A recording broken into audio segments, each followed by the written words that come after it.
The exile order came to me on a Tuesday, folded twice, and sealed with the head healer's green wax, slipped under my chamber door before dawn, as though the man who wrote it did not want to look me in the eye while I read it. I read it standing in my boots, still cold from the night ride, the fire not yet lit.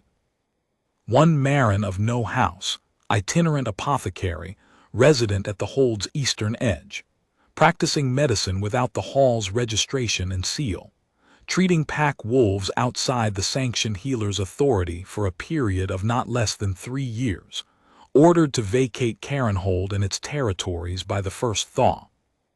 I set the letter on the table and stood there for a moment, looking at nothing in particular. 3 years. She had been here 3 years and I had not known her name. I was not proud of that, but I was alpha of Carenhold, and Carenhold had 40,000 souls in it, and a healer's registration, or lack of one, was the sort of thing my head healer Davrin managed so that I did not have to. I trusted Davrin. He had run the hall for 19 years without a serious complaint. I poured myself water, not wine. It was too early for wine and too late to go back to sleep, and I told myself I would sign the order at the morning council meeting and have someone deliver it by midday. A formality. An unregistered itinerant practicing outside the hall was a minor infraction. She would move on. These things happened. I signed the order at the council table, with 6 witnesses watching and Davrin nodding beside me. He had, I noticed, already prepared a secondary copy, one for the woman herself, one for the hold's records, efficient as always. "Has she been warned?" I asked. "Twice," Davrin said. "She did not cease." I handed back his pen. "Send someone today." "I'll go myself," he said. I said nothing to that. I should have said nothing to that. I should have stood up, moved on to the next item, and let the morning proceed. I had done exactly that 1,000 times with 1,000 small administrative matters, and not one of them had made me stop with my hand still on the table. But I stopped. I do not know, even now, what made me stop. Something my wolf felt before I did, a low, steady pull, like the first note of a song played in the next room, too quiet to name but impossible to ignore. I had not felt my wolf stir with any real urgency in 20 years. He had been patient since my bonding ceremony, the ceremony that ended without a bond, and he had learned, I thought, to be still. He was not still just then.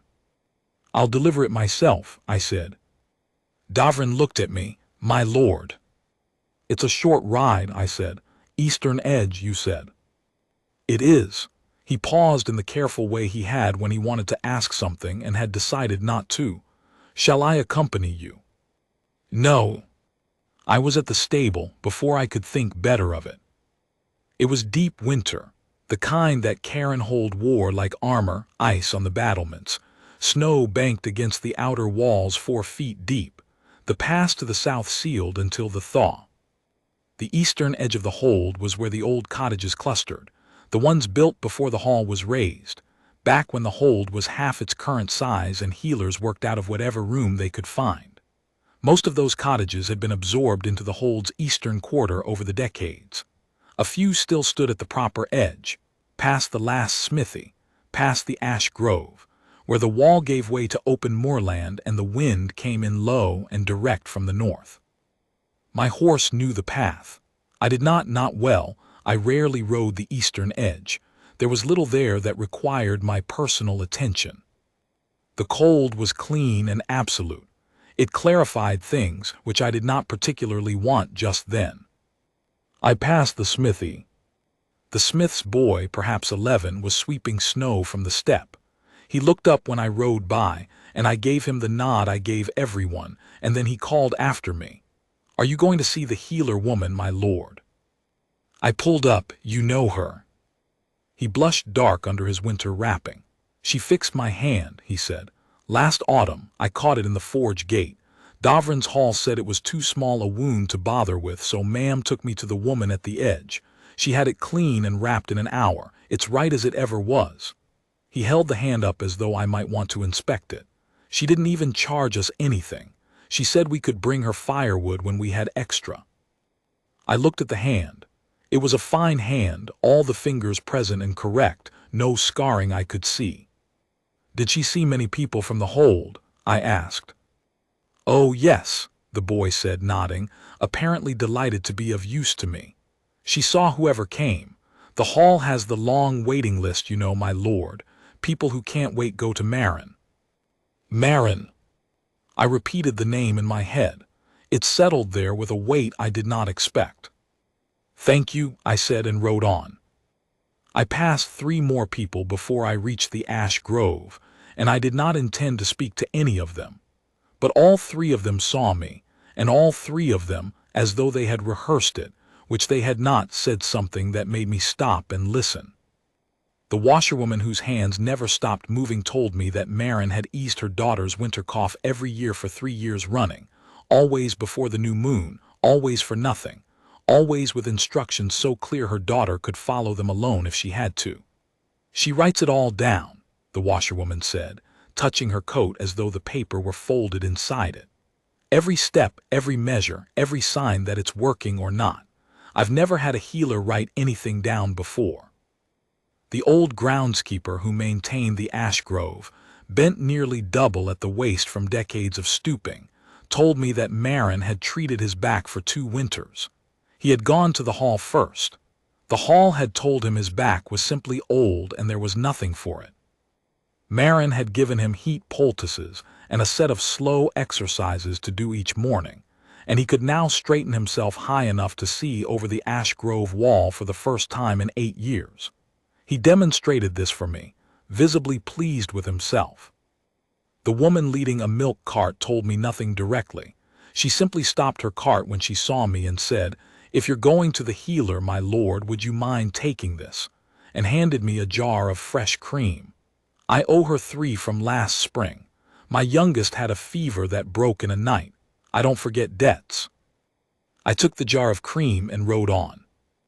I was beginning to understand that the word itinerant on Davrin's order had been doing a great deal of work.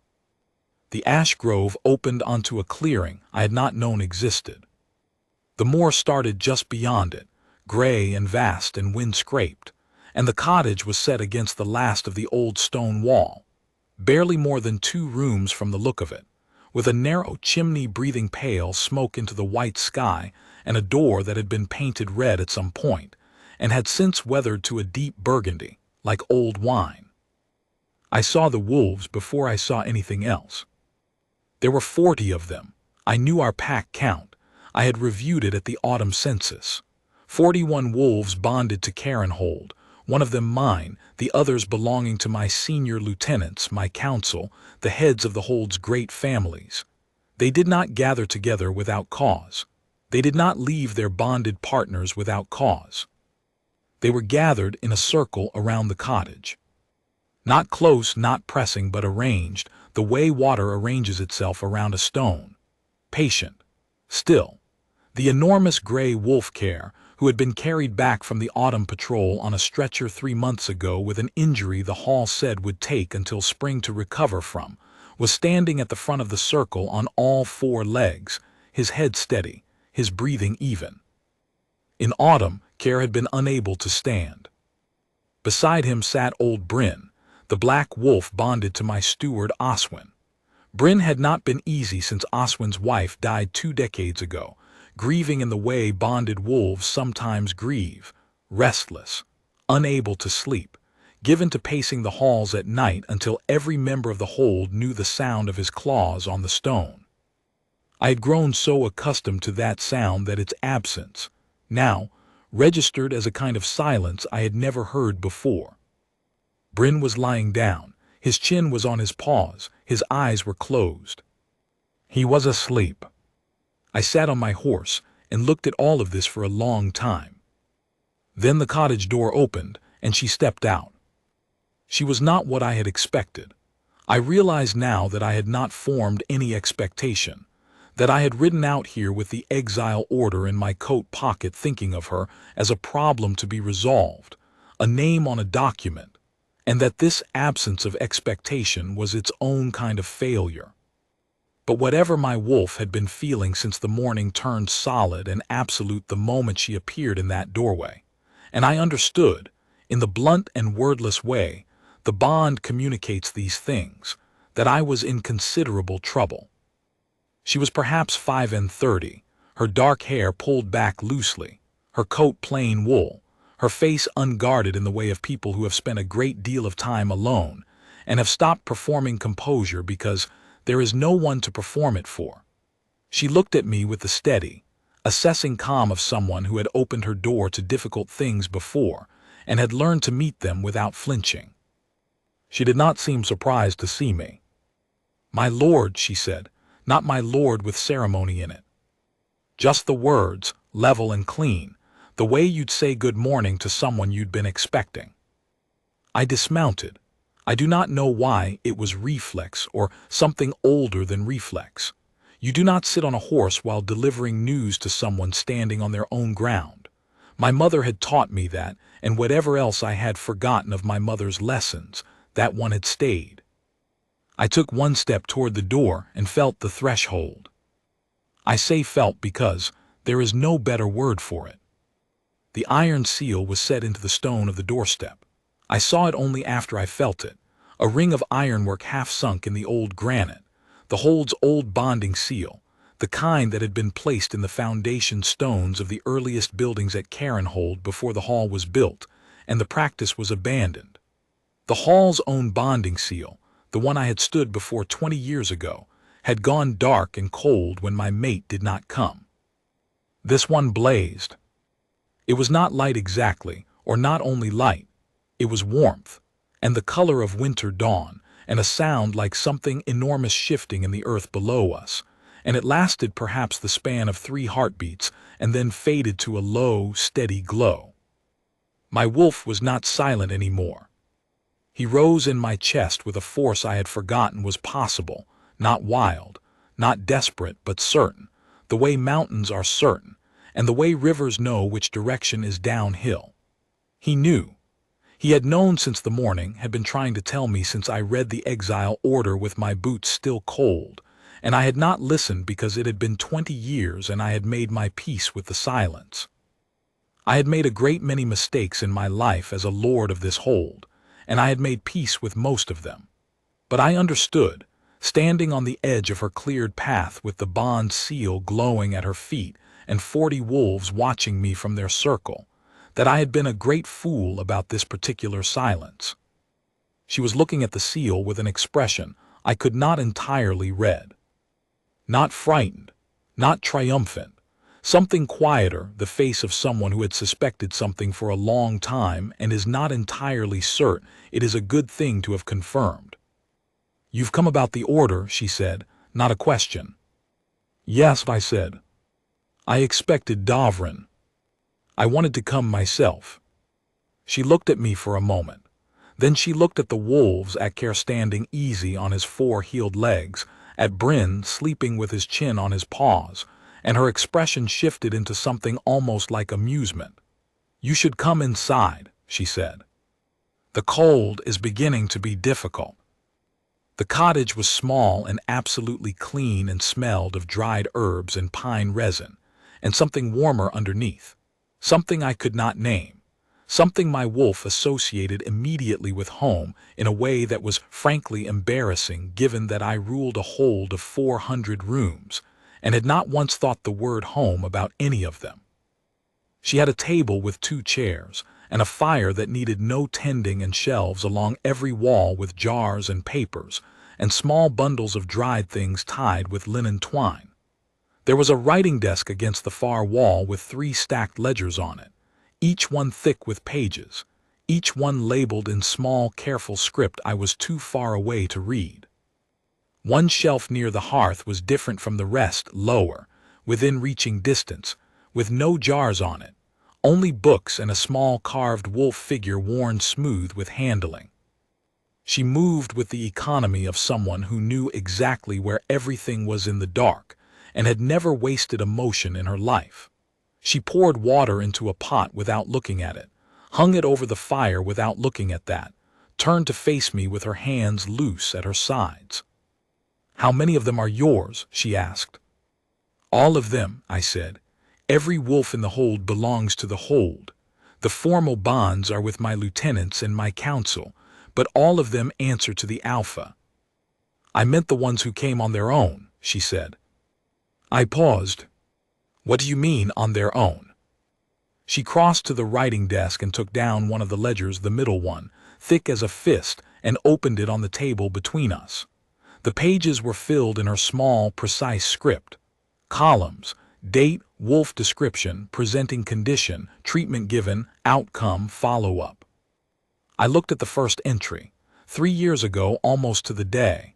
One gray wolf, male, approximately 8 years, deep laceration, left rear haunch, sutured and dressed, returned 10 days for removal, healed clean. I turned the pages. They come on their own, she said, watching me read. Not brought, not directed. I think I have thought for some time that they smell the still hand on me before they see me. It was the same when I was a child. My grandmother had it too. Wolves have always known. The still hand, I said. A family name for it. I don't know its proper name. She sat down across the table from me, which was brave. I am a large man, and I was still in my riding coat, and the order was still folded in my breast pocket. It's nothing mystical, or not only mystical. I run warm. Warm palms, warm enough for wolves to feel as a localized heat when I touch a wound. It draws fever. It reduces inflammation. It is, I think, a gift given by old breeding for old purpose, and I was born with it whether I wanted it or not. A pause. I always wanted it. How many? I said, looking up from the ledger. How many wolves? How many treatments over 3 years? She reached over and turned to the back of the ledger. The final entry was dated 4 days ago. The page numbers ran to 212. I sat back. 212 treatments. 3 years. An average of more than 1 per week. Wolves limping in from the cold with wounds or fevers or the kind of grief strain that manifests in bonded animals as a physical thing. A heaviness, a loss of appetite, an unwillingness to sleep. She had treated every one of them and written down every result. The hall did not see them, I asked. Some were turned away, she said. A wolf with a clean wound that needed suturing was not always deemed worth the hall's attention when there were people waiting. Some came to me first because they had heard there was someone at the edge who asked no questions and charged no fee. She folded her hands on the table. They were quiet hands, warm-looking even now. I charged no fee, my lord. That was the part Davrin objected to most, I think. Not that I was treating wolves without the hall seal, but that I was doing it for nothing, which made his registered healers look as though they were doing it for a great deal. I was quiet for a moment. Davrin is a good healer, I said. He has run the hall well. I'm sure he has, she said, without heat. He is also a man who does not enjoy competition he cannot control. Both things are true. I looked at the ledger. I looked at the jar of cream on the table, which I had apparently carried in without realizing it. I looked at her hands. Care, I said. My Lieutenant Veskin's wolf. He was injured in the autumn patrol. The hall said spring before he'd walk without pain. He walked without pain in 6 weeks, she said. I want you to understand I don't claim any particular power beyond what I have. The still hand runs fever and draws inflammation. It is a tool, not a miracle. But with proper treatment, consistent follow-up, and the suppression of secondary infection, many injuries heal faster than they would otherwise. Bryn, I said. Something moved across her face, the first crack in the steady calm, something softer and more personal underneath. Bryn comes often, she said. He began coming last winter. The grief in him is old. It has had 20 years to harden. I cannot erase it, and I would not want to because it was earned honestly and it belongs to him. But I can sit with him. I can put my hands on him and let the still hand work on the worst of the physical strain, the tension at the base of his skull, the tightness in his chest that bonded wolves carry when they are carrying grief too large for their body. She paused. He comes on Thursdays. He lies down, and I sit beside him, and sometimes he sleeps. He has not slept easily since the steward's wife died. I think he needed someone to be present with him who was not themselves also in grief about the same thing. I did not speak for a long time. Outside, through the small window above the hearth, I could see the edge of the wolves circle, a gray shoulder, a dark haunch, the slow movement of breath in cold air.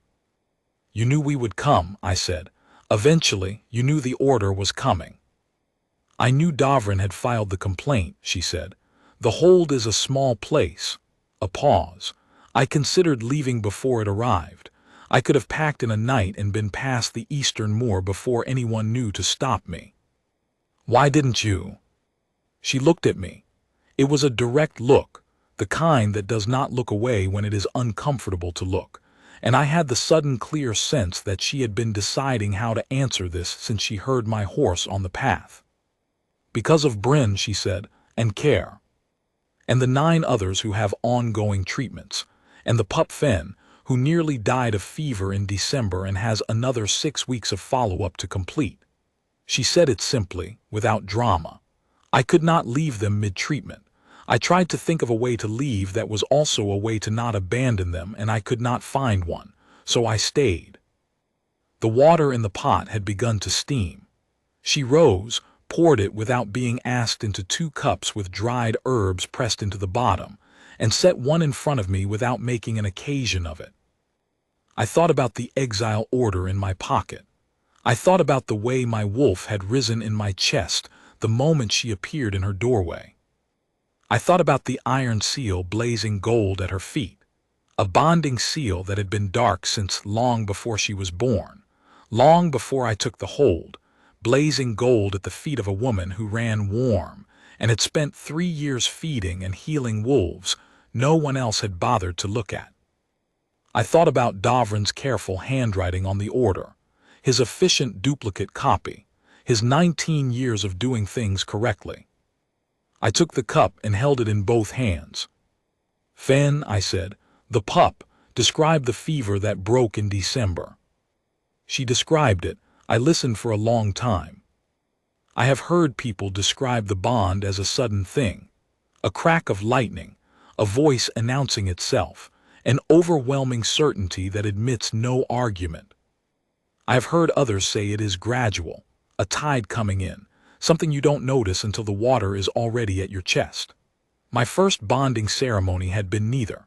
I had stood before the hall's seal at 22 with a woman chosen by my father's counsel and felt nothing but the absence of something, a hollow where the lightning was supposed to be, and we had all agreed, politely and with great sadness, that the bond had not come.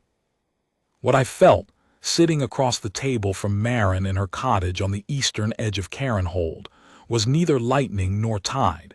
It was recognition. The word is insufficient, but it is the closest I have. The sensation of something slotting into place that I had not known was displaced. The way you can live for years with a door that doesn't quite hang true and not notice until someone planed the frame and you pull it open, and it swings without resistance, and the draft stops and everything is quiet. My wolf did not howl. He was not dramatic about it. He simply lay down and settled and looked up at me with an expression that said, "Here, finally, this was always it." I sat with that for a moment quietly.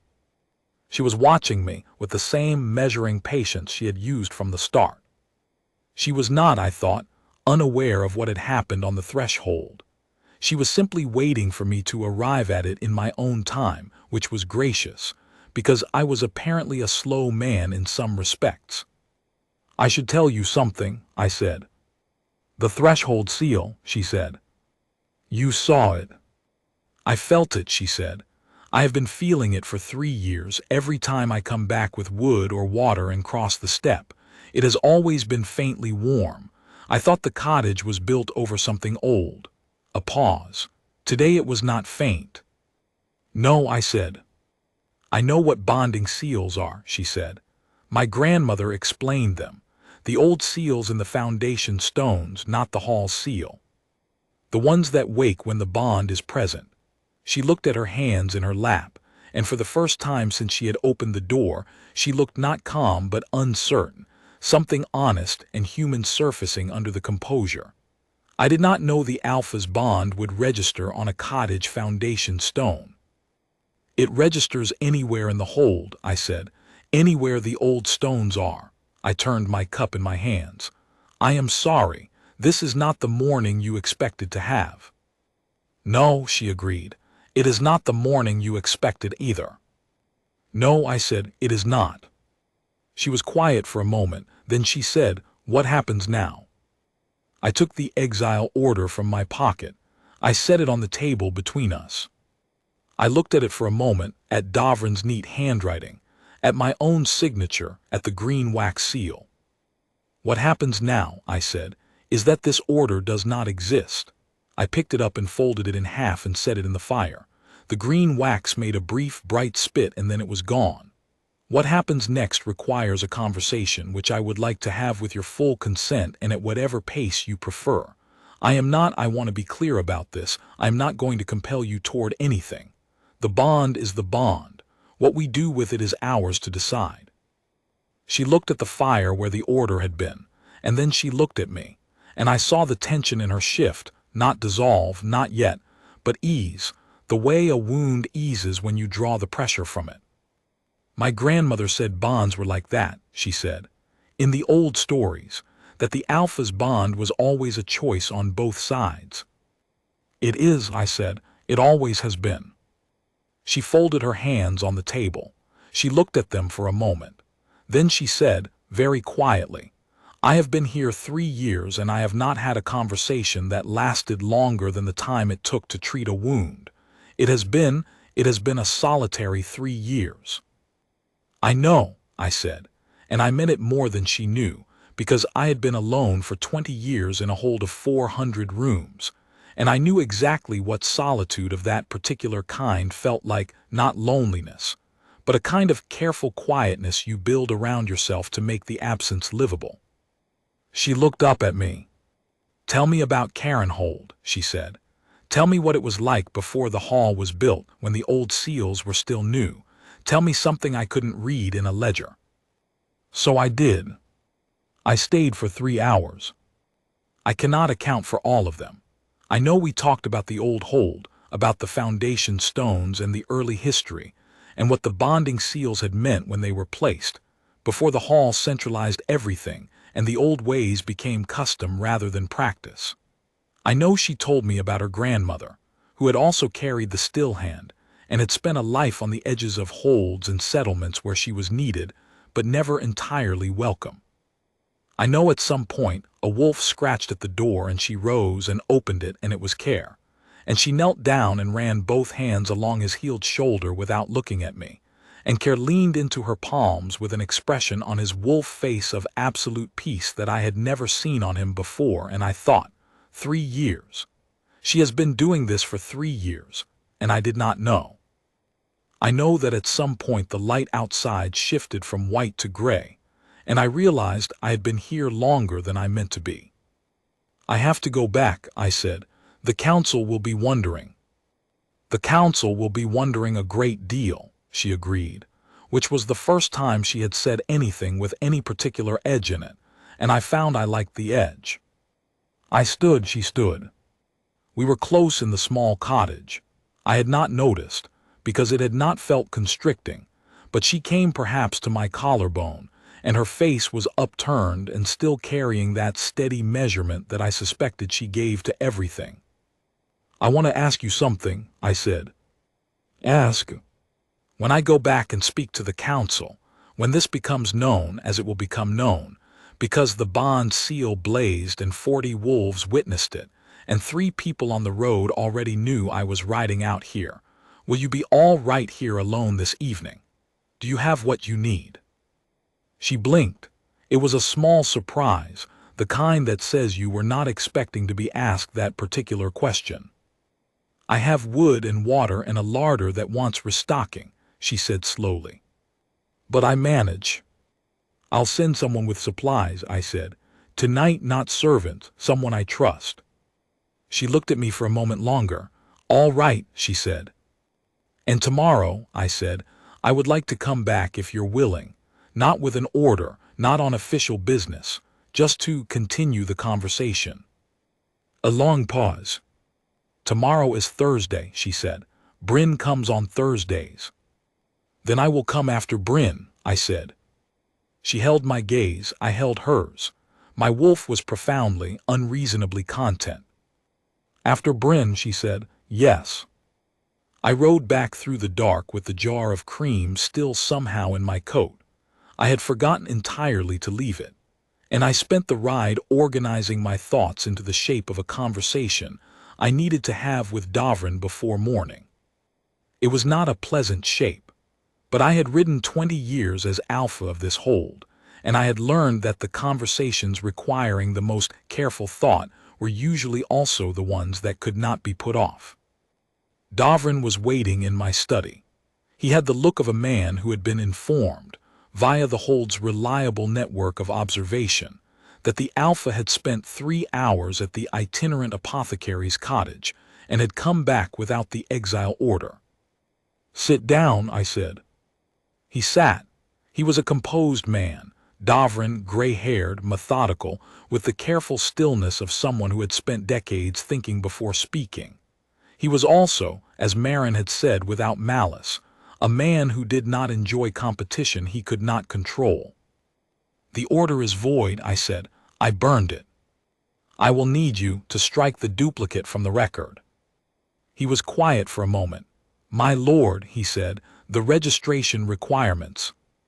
The registration requirements, I said, were built to protect patients and ensure standards, not to exclude healers whose primary clientele is wolves that the hall declined to see. Another pause. There were complaints. There were no complaints from patients, I said. You filed the complaint yourself. The silence was longer this time. She's been seeing people from the hold, he said, not just wolves, without registration. She's been seeing people the hall had on a waiting list, I said, people who could not wait. She charged no fee. She kept records more complete than anything I've seen from a licensed practitioner.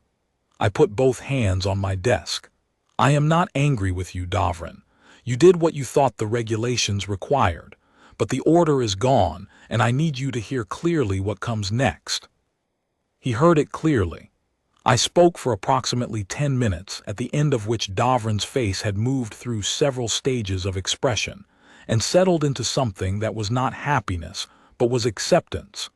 The look of a competent man who recognizes when the ground has shifted and adjusts his position accordingly. The hold's bonded healer designation, he said carefully. It hasn't been used since the 4th Alpha, I said, but it exists in the charter. It sits outside the hall's authority and reports directly to me. It was created for exactly this kind of particular gift. I see, he said. She keeps her cottage, I said.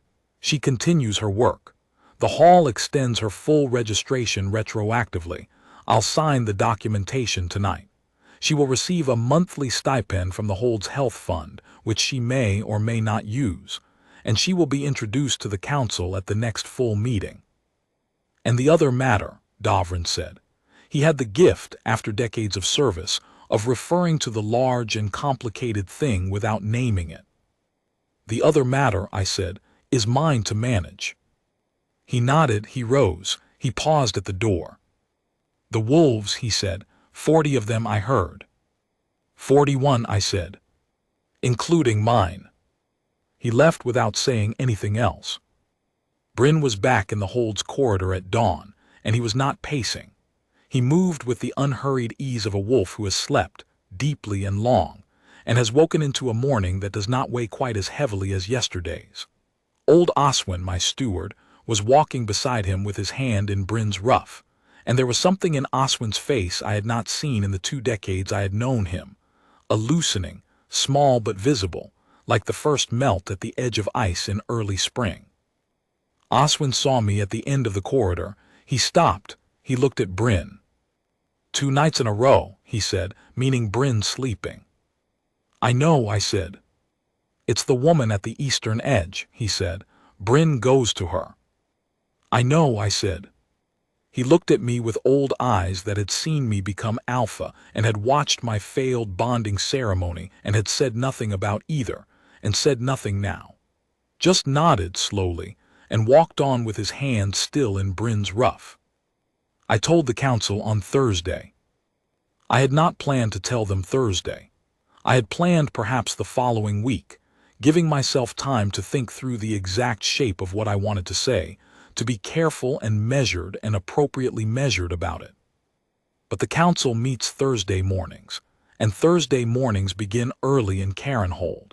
And by the time I walked into the council chamber, 3 of the 6 councillors had already heard about the blazing threshold seal from someone who had been passing the eastern edge at dusk on Tuesday, and had seen the light even from the moor road, and the other 3 had heard about it from those 3.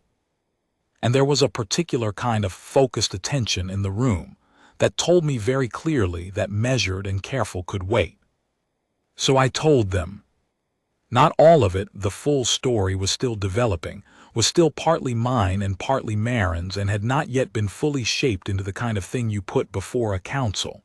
But the essential facts, the bond seal, the designation, the 3 years of work, the 212 treatments, the wolves outside her door on the morning I rode out to exile her. The room was quiet when I finished. Then my senior, Lieutenant Veskin, said, "Care walked out to meet me this morning. I had not seen him run in 3 months." A pause. "She did that." "She did," I said. "And the bond is?" "Present," I said, "acknowledged on both sides, being approached with the care it deserves." Veskin looked at the table. He was not a man given to visible sentiment, but his hands on the table were still in the way that only happens when something has moved through you that you are not ready to put into words. "When do we meet her?" he asked. "When she's ready," I said. "And when will that be?" I thought about Marin in her cottage doorway, steady-eyed, meeting difficult things without flinching. I thought about her ledger, 212 entries, every one written with care and kept without expectation of credit. "Soon," I said. I went back Thursday afternoon, after Bryn. She opened the door before I reached it. The path from the ash grove was visible from her window, I realized. And she was wearing a different coat, a darker blue, and her hair was pinned this time, and I recognized the small adjustments as what they were, and felt something warm and uncomplicated move through my chest. "Bryn slept," I said. "2 nights," she said. "He told me as much as a wolf tells you things." Oswin noticed. I hoped he would. I came inside. She had already set out 2 cups. The cottage felt less strange the second time, more like a place I had been before in some manner I could not account for by ordinary experience. The familiar strangeness of rooms you have not yet been in but have always been going to, eventually. We talked for 2 hours. Different things this time. I asked about the still hand, about where she had trained beyond the gift itself, about the ledger and how she had come to the habit of such thorough recording. She asked about the hold's history, about the Alpha's bond and how it worked in practice, about what I had said to the council. "Did they object?" she asked. "No," I said. "Veskin asked when they'd meet you." She was quiet for a moment, turning her cup slowly in her hands. I haven't been introduced to a council before," she said. "In any hold. I've always been at the edge of things." "I know," I said. "We can go slowly, there's no urgency." "There is some urgency," she said, with a precise calm that I was beginning to recognize as her particular way of being wry. "The bond has been noted by 40 wolves, 2 people on the moor road, and apparently the entire hold's corridor network. I suspect the concept of going slowly is already somewhat theoretical." I laughed. It surprised me, not the laugh itself, but the ease of it, the way it came without effort. I had laughed in my life. I was not a grim man, but I had not laughed like that in some time, some years. She was looking at me with an expression that was almost startled, and then it softened into something quieter, and she looked back at her cup. My grandmother said the still hand was given to us for a reason, she said. That it was not an accident of blood. That there was something in the old wolf pack lineages that needed people like her, like me, near them. A counterweight, she said, to all the power and the grief and the long years. Someone whose hands ran warm. She was right, I said. She died before I could tell her she was right, she said. I've been wanting to tell her for a long time. I did not say anything to that. I did not think she wanted me to say anything to that, only to hear it, which I did. After a moment she said, I want to meet the council when I'm ready. I think that might be soon. Tell me when, I said. I will, she said, I will tell you. 3 weeks later, she walked into the council chamber on a Tuesday morning in her good coat, the dark blue one, the one she had worn on the second Thursday, and she carried a copy of the ledger under her arm, 212 entries, and she set it on the table and introduced herself to 6 people who had heard about her for weeks, and were, to a person, more nervous than she was. I stood beside her and said nothing, because she did not need me to say anything. She spoke clearly, without performance, about what the still hand was and was not, about how she had come to Carenhold 3 years ago following the oldest kind of instinct. The one that says here, stay, there is work here that belongs to you, about the wolves and the people and the ledger and the things she had learned that the Hold's own records did not contain. Veskin asked about Care. She spoke about Care for 7 minutes in technical detail that left Veskin, a man with 30 years of military experience, visibly moved. Oswin said nothing aloud, but at the end of the meeting he reached out and shook her hand with both of his, and I saw his eyes, and I understood that Bryn sleeping through the night was one of the greater gifts anyone had ever given him, and that he would not forget it. Davrin was present at the back of the room, by my request. He did not speak during the meeting. When it ended and people rose to leave, he approached Marin with the look of a man who has spent 3 weeks reorganizing his understanding of himself, and has arrived at something he can live with. The retroactive registration is filed, he said. Your seal arrives from the capital next week. A pause. Your records are your approach to documentation is something the Hall could benefit from. If you were ever inclined to present your methods. She looked at him steadily. I might be, she said. Yes. He nodded. He left. It was, I thought, the most Davrin would ever come to an apology, and it was enough. The formal introduction to the Hold happened on the longest night of winter, the old feast night, when the fires burn high and the whole Hold gathers in the great hall, and the wolves are brought in from the cold, and the year is looked at directly, end to end, and accounted for. I had not planned it specifically for that night, but Marin had said, when I asked what night would suit her, that she thought she would like to meet the Hold when it was already celebrating something, rather than being the thing it was celebrating. That she would feel less conspicuous if the hall was loud, and the wolves were in, and the year was the main subject. I thought that was wise. I thought a great deal she said was wise. She came in on my arm, which was not a formal declaration. It was simply how one moves in a crowded hall, but it was noted, because everything was noted. And by the time we had been in the hall for 20 minutes, the information had distributed itself to every person in the room with the efficiency of water finding its level. No one bowed to her. I had asked them not to, specifically. That was not the night for it, and it was not what she wanted.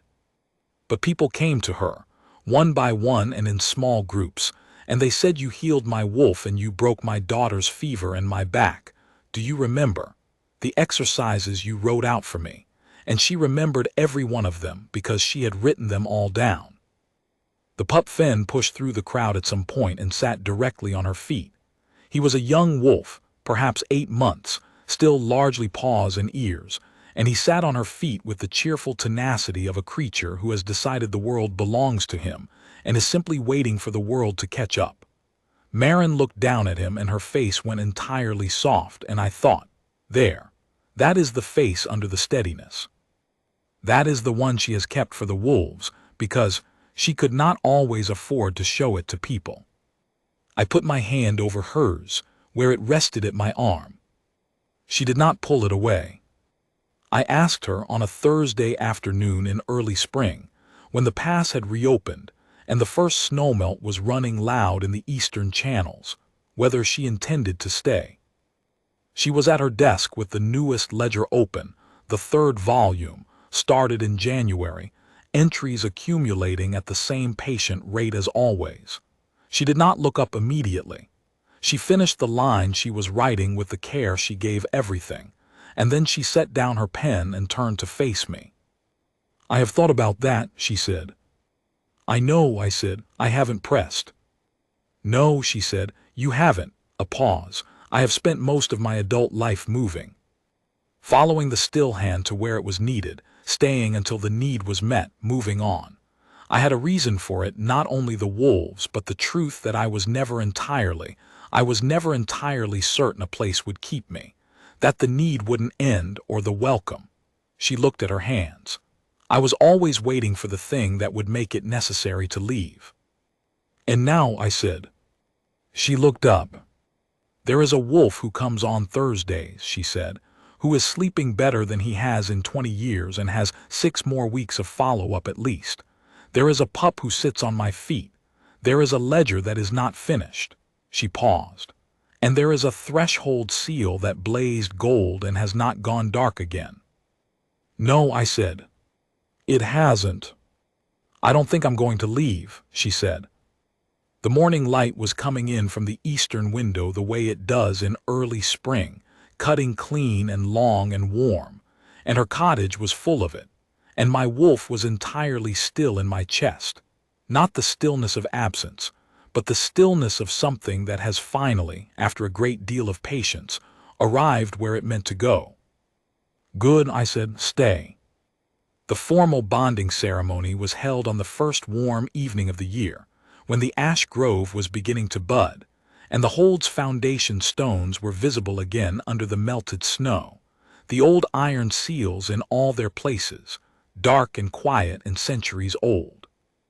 The hold's entire bonding seal, the great hall's iron ring, the one I had stood before 20 years ago and found cold, blazed gold when she crossed it.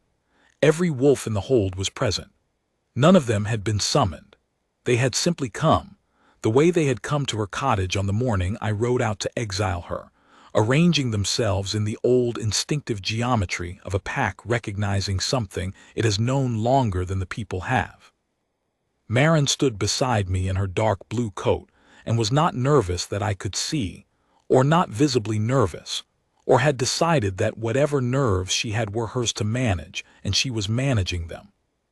Davrin officiated because he had asked to had come to my study the week before and said, carefully, that he thought it might be appropriate for him to do it, and that he had spoken to Marin and she had agreed. I thought that was right. I thought they were both right. The vows were old ones, older than the hall, older than most of Karen Hold's written records, from the time when the bonding seals were new, and the words were spoken to the iron as much as to each other. She said them steadily. I said them with more feeling than I had expected, which was not entirely dignified but which felt, in the moment, more important than dignity. Oswin, standing at the edge of the gathering with his hand in Bryn's ruff, was crying without attempting to conceal it, which was one of the stranger things I had ever seen him do, and one of the best. There is a journal on the shelf in my study now, beside the hold's oldest records. It is Marin's second ledger, the one that covers the middle year of her 3 at the eastern edge, the year before I knew she existed, entries filling every page in her small, careful script, every wolf and every patient accounted for, every outcome noted, every follow-up scheduled. I read it sometimes, late in the evening, when the fire is low and Karen Hold is quiet around us, and she is at her desk in the room we share now, writing in the current volume with the same unhurried pace she has always used, the pen moving, and then stopping, and then moving again as she thinks through the exact right word. 212 entries before I knew her name, 631 now, and the number growing.